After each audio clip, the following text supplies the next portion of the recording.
Најнизок раст, најдинамичен јавен долг. Македонската економија според Светска банка годинава ќе оствари само 2,9% раст на бруто домашниот производ или најниско во споредба со земјите од регионот. Меѓународната финансиска институција ја задржа проекцијата за нашите економски перформанси, кои се исти со оние на Црнагора со кои го делиме последното место. Од Светска банка предупредуваа дека јавниот долг ќе надмине 51% од БДП до крајот на годинава, што според нив било резултат за парите што ќе се потроша за изградба на автопатиштата. За стабилизирање на долгот предупредуваа дека се потребни суштински структурни реформи. Со подобрувањето на политичката перспектива, земјата треба да стави повеќе акцент на економските реформи во периодот кој што следи, за да може да се забрзаат процесите на конверзија со Европската унија. Фискалниот дефицит во 2018 година се намали, но јавниот долг продолжи да расте.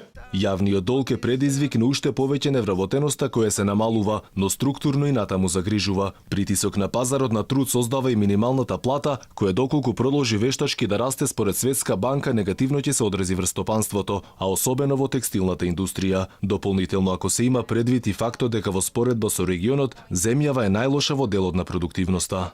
Многу трудово-интензивните дејности се многу погодени од оние кои што се најнегативно погодени се текстилната индустрија, текстилната дејност, која што е трудово-интензивна дејност, која што веќе се соочува со доста тешка конкуренција глобално, не само во земјата, уште едно зголемување на платите за таа индустрија, таа дејност ќе биде доста негативно. Владата мораше да интервенира со привремени субвенции за да ги одржи дел од учесниците во оваа дејност. Позитивно за економистите од Светска банка е тоа што платите во приватниот сектор растат, а интересно е тоа што во извештајот по подолго време нема ништо за зголемениот број на административци. Проблем за кој во речиси сите досегашни извештаи земјава беше критикувана. Експертите од Светска банка во секој извештај има по некоја препорака. За подобрување на економските перформанси Светска банка бара засилени економски реформи, кои се клучни ако земјава сака да ги достигне проекциите за 3,2% раст, колку што Светска банка очекува за догодина.